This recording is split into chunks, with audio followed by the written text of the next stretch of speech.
Sean todos muy bienvenidos a este nuevo episodio de nuestro podcast. Si aún no siguen el canal o no se han animado a calificarlo, espero que el contenido del capítulo de hoy les resulte lo suficientemente atractivo como para sentirse obligados a hacerlo. En esta sesión, seguiremos profundizando en la imagen de Dios uno que nos propone la fe cristiana. Nos detendremos particularmente en algunas consideraciones sobre el misterio de la misericordia divina, atributo al que los últimos romanos pontífices han dado especial realce, insistiendo que está en el corazón de la revelación. El tema de la misericordia divina saca particularmente a la luz las tensiones, pero también las convergencias, que afloran al meditar sobre lo que la Sagrada Escritura nos dice sobre Dios, teniendo también a la vista los aportes de la tradición filosófica. De este modo, se entenderá de manera más concreta por qué sosteníamos en el capítulo anterior que, lejos de ser perniciosa, esta síntesis entre filosofía y fe era reclamada por el nuevo Evangelio y resultó providencialmente fecunda.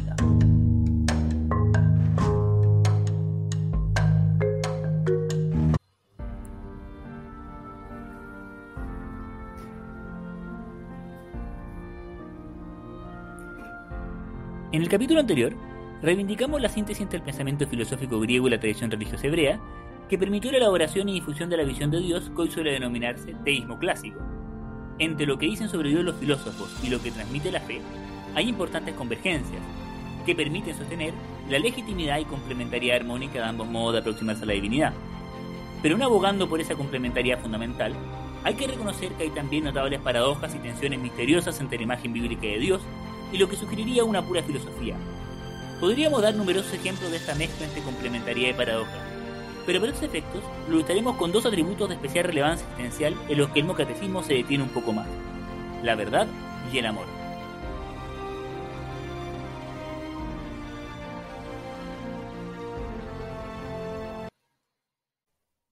Por una parte, el Dios de Israel se nos presenta en la Biblia como un Dios que es verdad, lo cual de alguna manera favorece y apoya esta tendencia a querer unir lo que nos dicen de Dios, la filosofía y la fe. Varias sesiones atrás leíamos el Salmo 104, que celebraba cómo la sabiduría de Dios se manifiesta en el orden con que éste lo ha dispuesto todo y gobierna en la tierra. Esta belleza que la mente humana puede contemplar en todas las criaturas es presentada en el capítulo 13 del libro de la sabiduría como algo que debiera llevar al hombre a reconocer a Dios creador. A la luz de esto, afirma el mismo libro, que solo se puede tener un conocimiento auténtico de las cosas creadas cuando éstas son contempladas en su relación con Dios. Así nos dice la sabiduría: Él me dio un conocimiento exacto de todo lo que existe para comprender la estructura del mundo y la actividad de los elementos, el comienzo, el fin y el medio de los tiempos, la alternancia de los solsticios y el cambio de las estaciones, los ciclos del año y las posiciones de los astros, la naturaleza de los animales y los instintos de las fieras, el poder de los espíritus y los pensamientos de los hombres, las variedades de las plantas y las propiedades de las raíces. Conocí todo lo que está oculto o manifiesto porque me instruyó la sabiduría, la artífice de todas las cosas. Esto supone cierta convergencia con las doctrinas filosóficas que postulaban un logos o racionalidad divina que lo gobierna todo, y a la luz de la cual se comprende realmente el sentido de la naturaleza. Concebir el mundo como gobernado por un Dios sabio invita particularmente a examinarlo con la ayuda de nuestra inteligencia, confiados en que éste tiene una consistencia inteligible que podemos en cierto modo penetrar. Y de alguna manera es esa sabiduría de Dios la que nos justifica y alienta para confiar en Él y entregarnos a su voluntad. No lo haríamos si en vez de un Dios verdad lo considerásemos un tirano arbitrario. La tentación primordial del demonio en el Génesis tiene que ver precisamente con esa desconfianza en la palabra divina que nos impulsa a la desobediencia y la rebelión.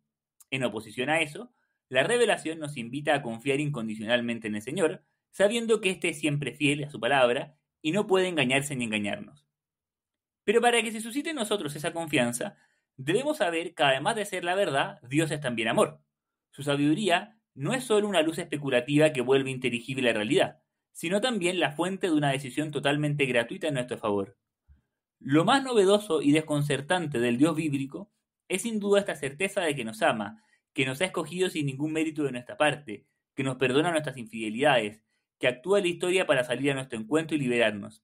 La Escritura compara este amor con el de un padre, con el de una madre y con el de un esposo, y pareciera como si ninguna de esas metáforas pudiera llegar a ser suficiente para expresar ese amor que finalmente vencerá todos los obstáculos y llegará hasta el extremo de la entrega de sí.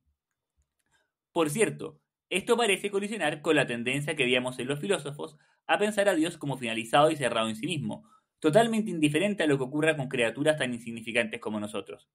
Pero insistamos en que, lejos de ser opuesto a la eternidad e inmutabilidad de Dios Logos, Este amor infinito de Dios por su pueblo es presentado en la Escritura como más bien reforzado por ella. El amor de Dios por nosotros es eterno, como señala solemnemente el profeta Isaías. Los montes se correrán y las colinas se moverán, mas mi amor no se apartará de tu lado. La benevolencia de Dios con Israel es inamovible precisamente porque brota de esa sabiduría eterna e inmutable. No pasará incluso si pasan todas las demás cosas sobre la tierra.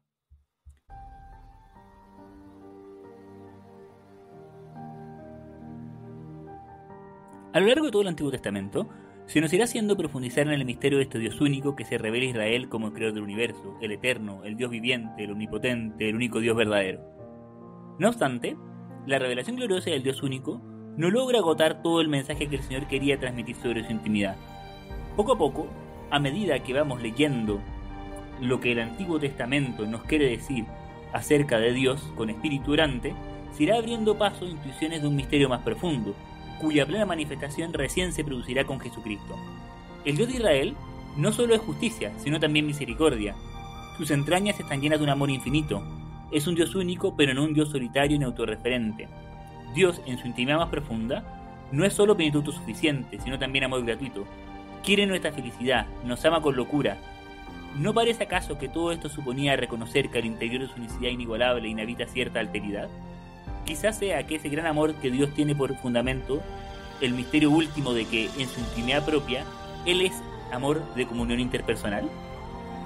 En los capítulos que vienen profundizaremos en la revelación del misterio de la alteridad o pluralidad de personas que subsisten en la intimidad divina, que es por cierto el horizonte definitivo desde el que se ilumina el mensaje cristiano sobre Dios. Pero ahora quisiera que nos detengamos un poco más en la tensión paradójica que se manifestaría en la manera en que la Sagrada Escritura nos presenta el amor de Dios por nosotros. Concretamente, interesa que nos detengamos más en uno de los atributos más distintivos y complejos del Dios bíblico, su misericordia.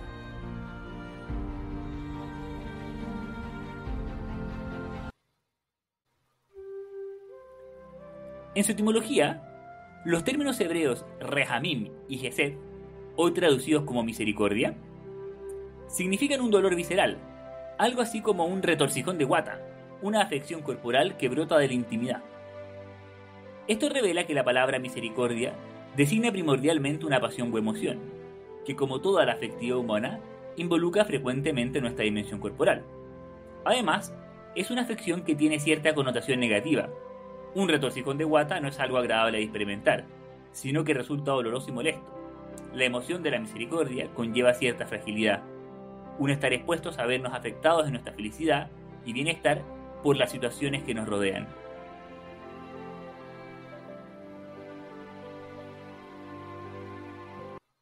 Así, Tomás de Aquino define la misericordia como una tristeza ante el mal ajeno en cuanto éste se estima como propio. Esta definición nos hace ver que la experiencia de la misericordia presupone varias cosas. Primero, que amemos a una persona y nos identifiquemos o unamos con ella. Segundo, que esa persona a la que amamos esté sufriendo y nosotros conozcamos ese sufrimiento. Tercero, que producto de esto su dolor nos toque también a nosotros y nos lleva a sentirnos tristes por ella. En ese sentido, la noción de misericordia se conecta mucho con lo que hoy llamamos empatía, con nuestra capacidad de conectar con los demás y sentir junto con ellos compartiendo sus alegrías y dolores. Lo que más se opone a la misericordia son la indiferencia y la envidia. La primera es una dureza de corazón que nos inmuniza a las necesidades de los demás, llevándonos a despreciarlos como completamente ajenos a nosotros e irrelevantes para nuestra felicidad. La segunda es una tristeza ante el bien ajeno que es experimentado como mal propio, viendo su felicidad como compitiendo con la nuestra. Como toda pasión, la misericordia conlleva también un aspecto activo, en cuanto nos impulsa a ciertas conductas. Las pasiones no son puro padecer o afección, sino que suscitan en nosotros una respuesta o reacción hacia lo que nos rodea. En el caso de la misericordia, esta pasión nos impulsa a la realización de acciones destinadas a aliviar ese dolor ajeno, puesto que al experimentarlo como propio naturalmente queremos que termine cuanto antes. Es desde la consideración de este segundo aspecto que la misericordia puede revelar también cierto poder. La misericordia no es pura impotencia frente a algo que no podemos solucionar, ya que la apertura a compadecerse revela seguridad. No tiene miedo de amar a alguien frágil quien confía en su capacidad para remediar esa fragilidad. Solo está dispuesto a ser misericordioso quien está completamente seguro de que ese dolor ajeno por el que se compadece es algo que puede resistir y en último término remediar.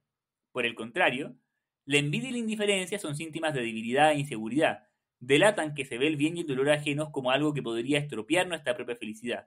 Y para protegernos, elegimos desconectarnos del otro o incluso tendemos a ver su alegría como una amenaza de la que hay que defenderse. Lo que venimos diciendo ayuda a comprender por qué la atribución de misericordia a Dios parece altamente problemática. En efecto, atendidas las definiciones que hemos visto, considerar que Dios es capaz de misericordia en sentido literal sería un excesivo antropomorfismo, que imagina a la divinidad como capaz de tener reacciones viscerales y de verse sometida a tristeza. Al contrario, hemos visto que la teología filosófica tradicionalmente señala entre los atributos divinos la impasibilidad. Dios es pura actualidad autosuficiente, infinitamente perfecta y buena en sí misma, que no puede verse afectada pasivamente por lo que hagan las criaturas, y mucho menos depender de ellas para ser feliz. Por eso la filosofía pagana evolucionó hacia la noción de un Dios completamente distante e indiferente, que no se ocuparía en absoluto por lo que ocurre con nosotros, que no nos crea porque se sienta solo o aburrido, que no es más o menos perfecto y feliz dependiendo de lo que nosotros hagamos. Lo contrario sería propio de divinidades intermedias y muy imperfectas, pero no de un Dios absoluto, espiritual, omnipotente, autosuficiente, etc. Desde esta óptica filosófica, parece obvio que la misericordia no puede ser un atributo divino, que no puede pertenecerle a Dios con propiedad. Y sin embargo, la Sagrada Escritura insiste una y otra vez en que Yahvé es misericordioso. Israel creía en un Dios absolutamente espiritual, trascendente, poderoso y perfecto, pero también capaz de un amor tierno y entrañable. La Biblia no presenta esa misericordia de Dios como una conclusión filosófica, sino más bien la propone como una experiencia existencial del pueblo. Dios se ha manifestado solícito con ellos a lo largo de toda la historia de la salvación. Los ha buscado con un amor abismante, se ha mostrado una y otra vez sensible a nuestros dolores y necesidades y ha desplegado su poder maravilloso para liberarnos. En ese sentido, aquello en lo que más insiste en la Sagrada Escritura es la dimensión activa de la misericordia.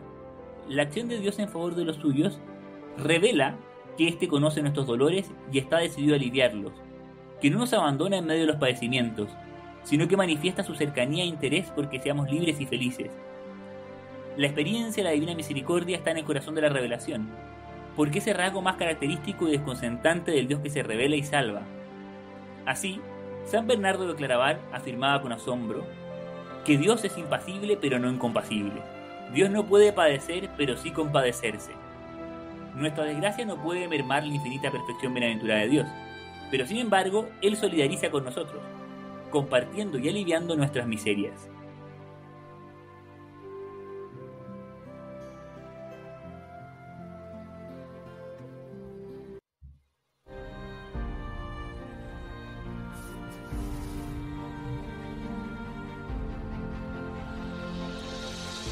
La Sagrada Escritura vincula frecuentemente el atributo divino de la misericordia con el de la fidelidad. Esto es muy notorio en el libro de los Salmos, donde se insiste en que la misericordia del Señor permanece para siempre y su fidelidad se renueva por todas las edades. Por ejemplo, el Salmo 117 dice únicamente: alaben al Señor todas las naciones, glorifíquelo todos los pueblos, porque es inquebrantable su misericordia con nosotros y su fidelidad permanece para siempre. Aleluya.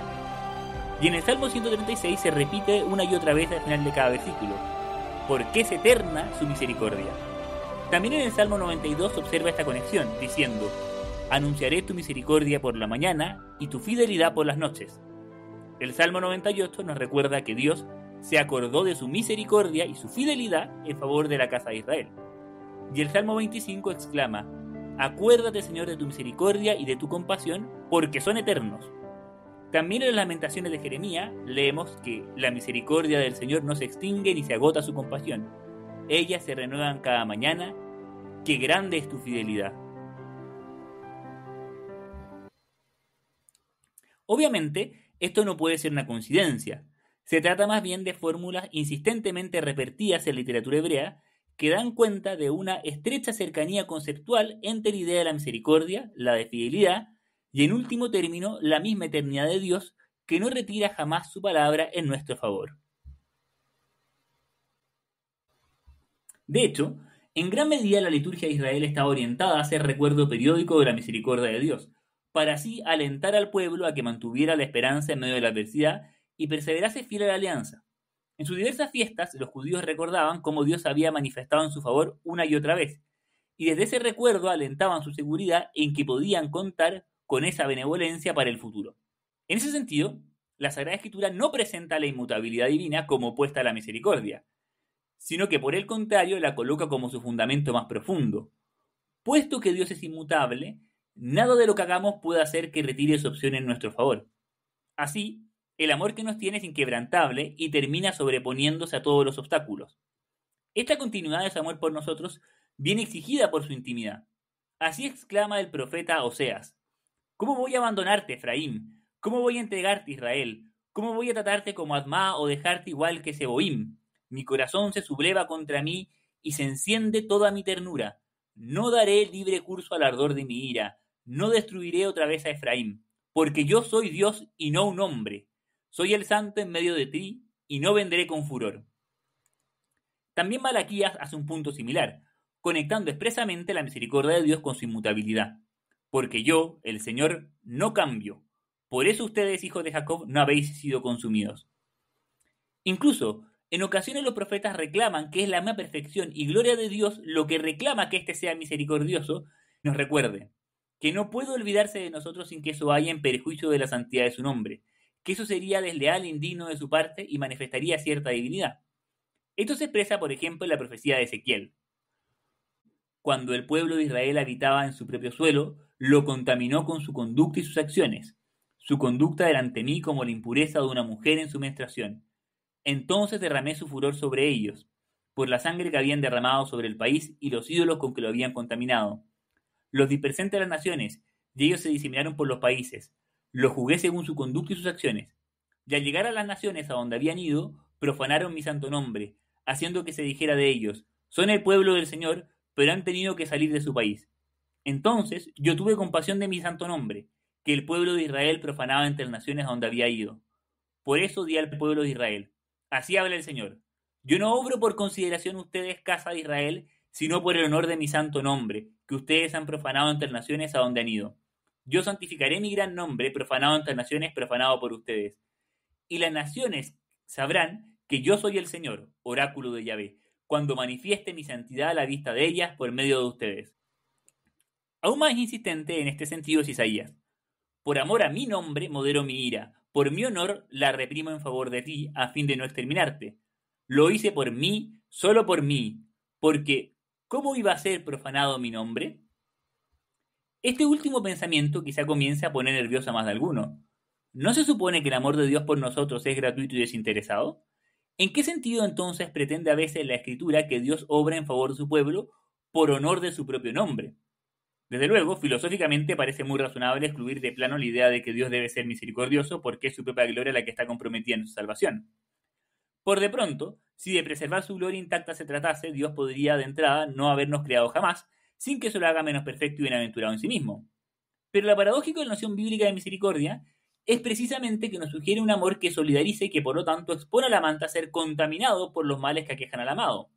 De este modo, lo distintivo del amor misericordioso es precisamente que supone ya no obrar por pura benevolencia condescendiente, sino en cierto modo verse personalmente involucrado en el drama de quien sufre, y por ese motivo no poder ya permanecer indiferentes a su dolor. Parece ser que en el corazón de este misterio de la divina misericordia está la idea de la alianza. La opción de Dios en favor nuestro no es el producto de una reacción afectiva puramente visceral, pero tampoco es una condescendencia caprichosa que puede extenderse y retirarse como si nada.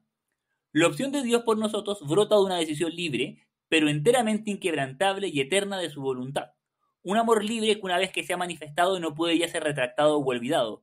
La misericordia no es sino la forma que adquiere ese amor espiritual originario una vez que la fragilidad de la criatura ha entrado en el escenario. En cierto modo, la alianza de Dios con sus criaturas se remonta al momento de la creación. Dios es absolutamente perfecto y autosuficiente en sí mismo, pero libre y gratuitamente ha decidido comunicar y compartir esa bienaventuranza en el acto creador. Una vez que ya ha decidido libre y gratuitamente caer a criaturas imperfectas como nosotros, surge una relación que no puede ser deshecha. Dios no puede desvincularse de nosotros y olvidarnos luego de que nos ha invitado a participar en su dicha. Así, en un sentido muy misterioso, al amarnos, Dios se expone a nuestra propia fragilidad, y eso hace que en cierto sentido su gloria quede comprometida en el devenir de la creación, y el Señor no pueda ya ser absolutamente indiferente a nuestro dolor.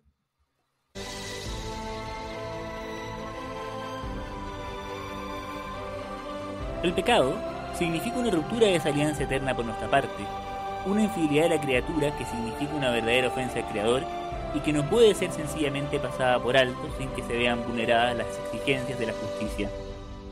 Sin embargo, Dios no puede responder a esa ofensa retirando su alianza. Dios no puede arrepentirse de habernos creado. No puede Él quebrantar el pacto del mismo modo en que lo hemos hecho nosotros. Por eso, aunque a ratos parece que nos abandona, lo que en realidad está haciendo es retirarse discretamente para dejar cierto espacio a nuestra libertad, mientras busca un modo de recuperarnos. A lo largo de toda la historia de la salvación, Dios desplegará su poder y su gloria en ir abriendo un camino que nos saque de esa posición y nos retorne finalmente a la alegría de su alianza.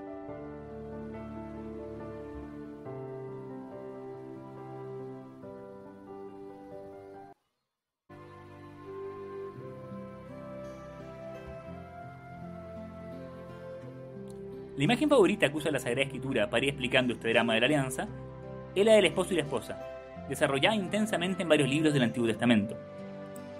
Desde luego está el Cantar de los Cantares, que de hecho no hace ninguna alusión explícita a Dios, sino que nos trae un canto de amor humano entre un esposo y una esposa. El hecho de que semejante libro entrara en el canon bíblico indica que desde antiguo se entendió que en dicho texto el amor matrimonial era presentado como una imagen de la alianza entre Dios y su pueblo. La profecía de Oseas desarrolla este mismo motivo, aunque en tonos bastante dramáticos. Por orden de Dios, el profeta toma por mujer a la prostituta Gomer, quien tiene varios hijos, pero lejos de ser respetuosa del vínculo conyugal, la prostituta se va constantemente detrás de sus amantes, abandonando a su marido.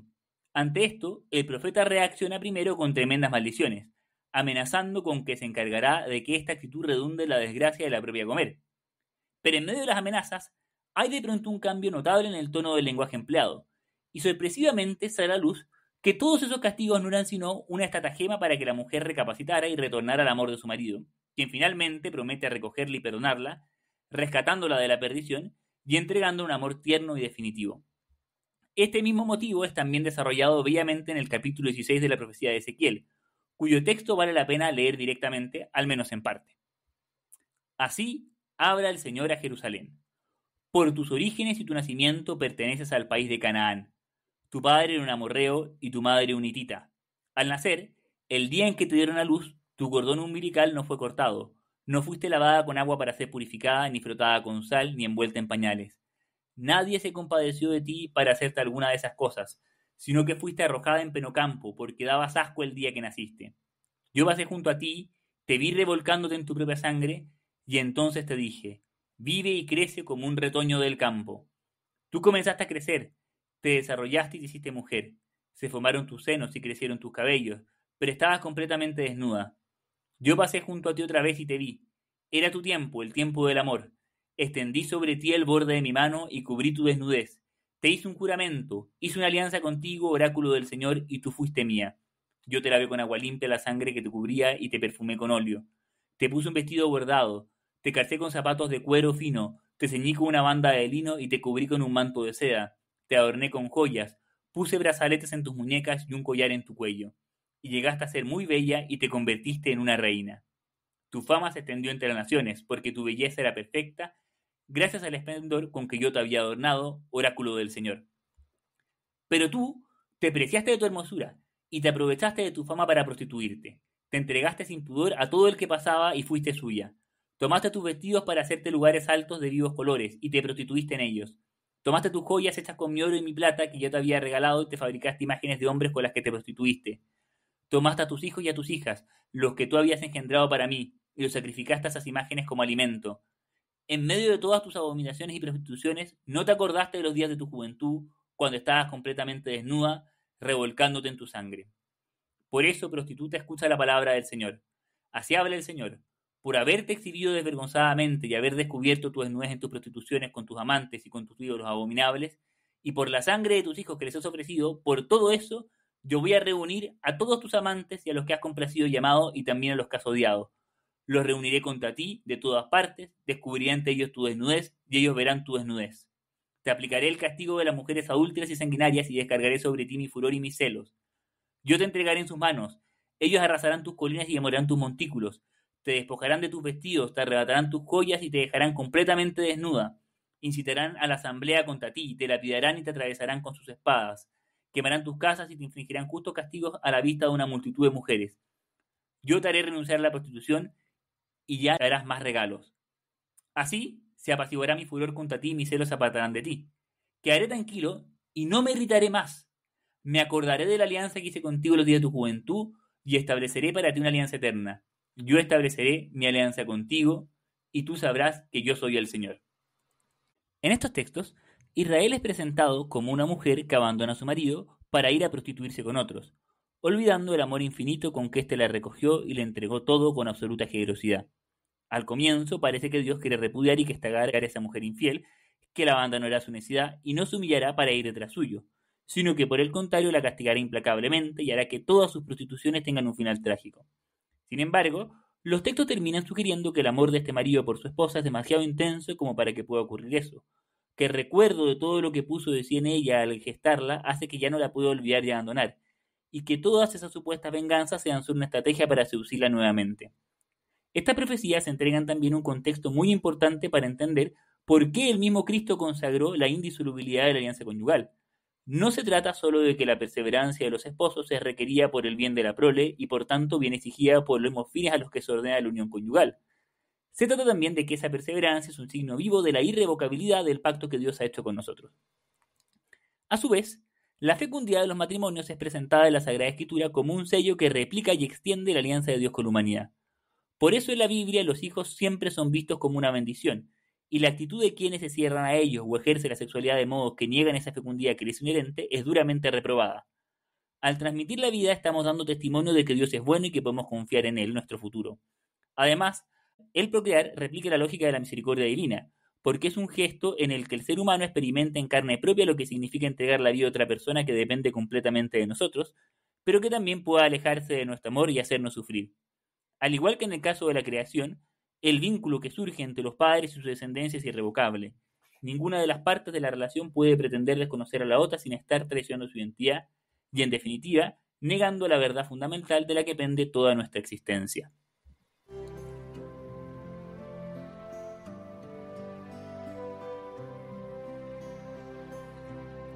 Todo esto permite entender también por qué para la Iglesia estos temas, en los que la doctrina cristiana puede parecer hoy particularmente contracultural, no son un mero prejuicio arcaico al que nos hemos aferrado por mera inercia.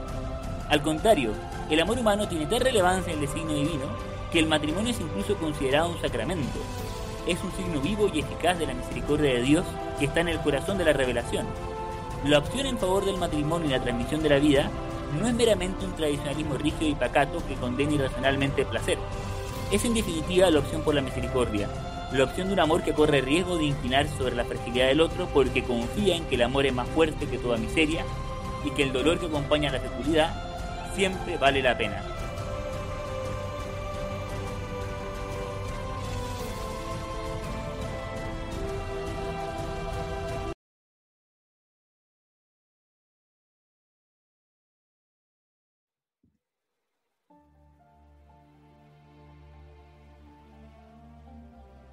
Podríamos seguir mucho tiempo deteniéndonos en este tema de los atributos divinos, viendo como no solo en el caso de la misericordia, sino también con muchas otras de las cosas que la fe y la filosofía nos proponen sobre Dios, se puede hacer todo tipo de alcances de enorme interés.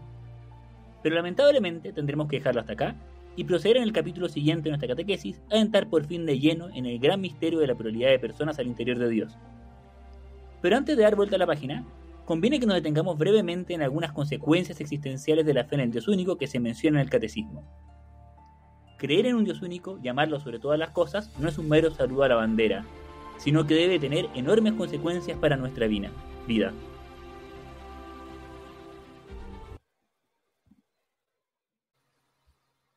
Supone, en primer lugar, reconocer la grandeza y majestad de Dios y por lo tanto concebir toda nuestra vida como ordenada a su servicio.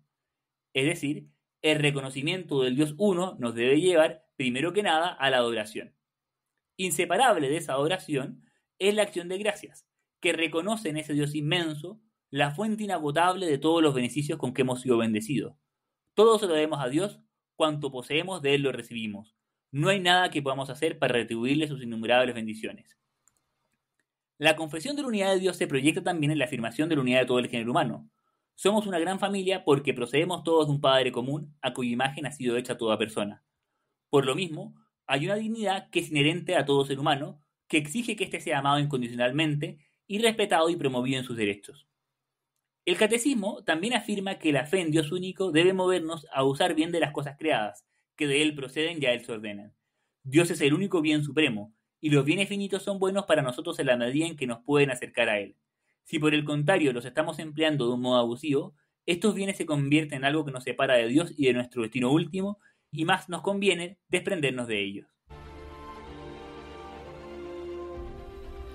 Finalmente, la fe en el Dios único que se reveló a Israel nos conduce a una confianza radical, que se apoya firmemente en Él a pesar de todas las adversidades.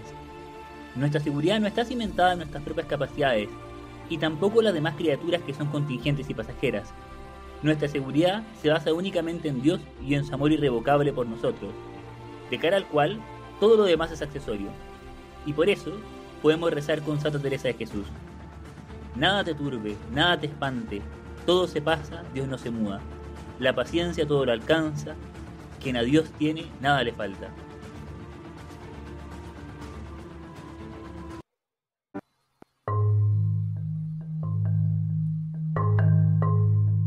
Muchas gracias a todos por habernos acompañado en este nuevo episodio de la Catequesis del Nefrón.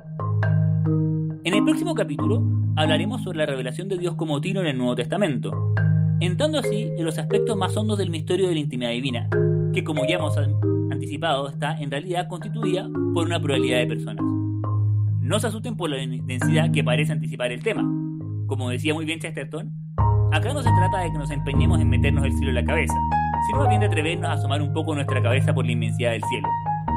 Estoy confiado en que, si lo abordamos con paciencia y buena disposición, descubrirán en este tema una fuente inagotable de nuevas luces y perspectivas para nuestra vida interior. Nos estamos viendo.